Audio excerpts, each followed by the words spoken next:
Okay, Saxon 3 math class, we are ready for lesson 20 today. We are on example 1, and that starts on page 109 in your book. We've already done the power up with all the mental math and the warm-ups. And let's look at new concept. Yesterday we talked about some word problems or story problems where we used addition. That's where they started off with some and they got some more. But today we're going to deal with some stories where they started with some and then some went away. And what operation is that? Subtraction. Yes, when I say what operation, I mean is it addition, subtraction, multiplication, or division? There are 4 operations. There are 4 what? Operations. So on some went away. What operation are we using?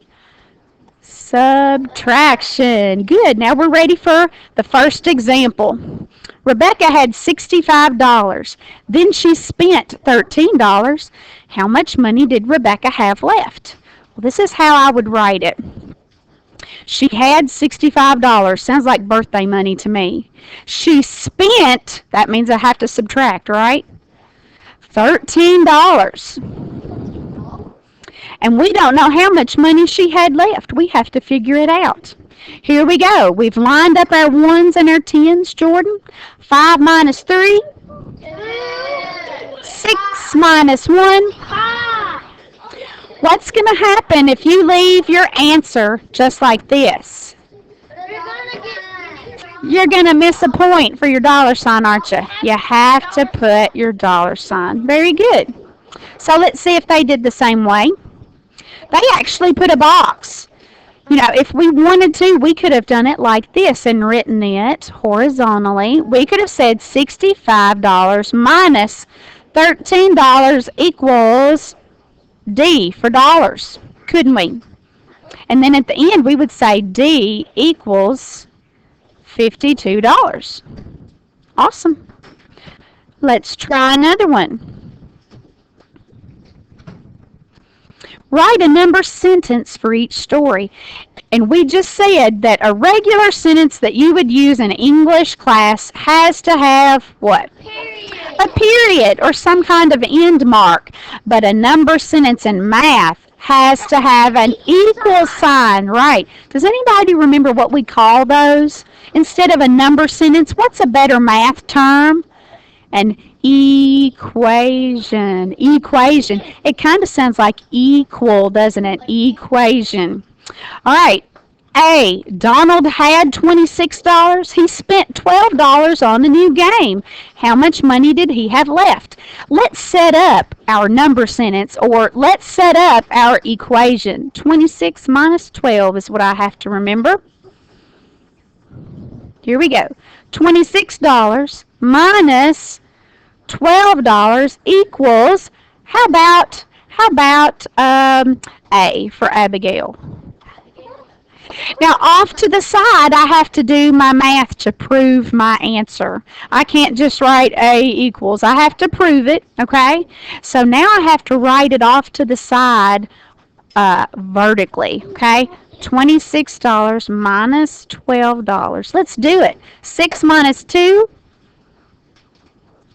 4. 2 minus 1, $1 sign. Now I'm not finished. I have to write A equals $14. That whatever you put here is what I'm going to count as your final answer. Okay? All right. Let's look at the next one. Sarah had $43. Then she bought a new coat for $36. How much money did Sarah have left after she bought the coat? Now we have to remember 43 minus 36. Here we go. $43 minus $36 equals, let's see, M for Mila. All right, and over to the side, we have to prove our work, Jordan. We have to prove it. So I'm going to say $43 minus 36. Looky here. Yes, Maddie, we have to borrow. Very good. Because you can't hold up 3 fingers and take away 6, can you? You have to go to the next door neighbor. Mr. 4, will you become a 3. He says, sure, I'll give you one of my 10s. 3 becomes a 13. 13 minus 6 is 7. 3 minus 3. Do I even have to put that there? No, because I would still read it $7, but I do have to put the dollar sign. Let me ask you this. Am I finished now? No, I have to come over here and write M equals $7. Wonderful. C, Jim had $40. He bought a shirt that cost $25. How much change did he get back? Okay, I try to do this in the McDonald's drive-thru when they tell me how much mine is going to cost and I know what bill I'm going to give them to pay for it. I try to figure out the total before they can tell me.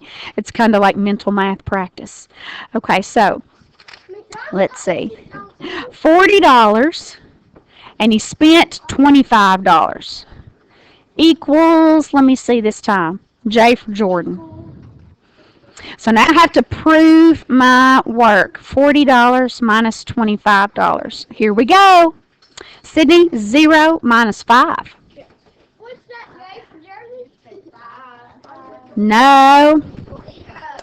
You can't do it. If holding up 0 is like holding up a fist with no fingers sticking up. Yeah, you have to borrow. Here we go. Shh, listen up. Go to the 4. So, Mr. 4, can I borrow 1 from you? He says, sure, I'll become a what? 3. 3. And the 0 will become a 10, because really that's like 10 ones. 10 minus 5. 5. 3 minus 2. 1. Am I finished, Jeremy? No, I have to come over here and write J equals $15. That is what I will count as your final answer. And we are finished, you guys. Yes, we are. Awesome.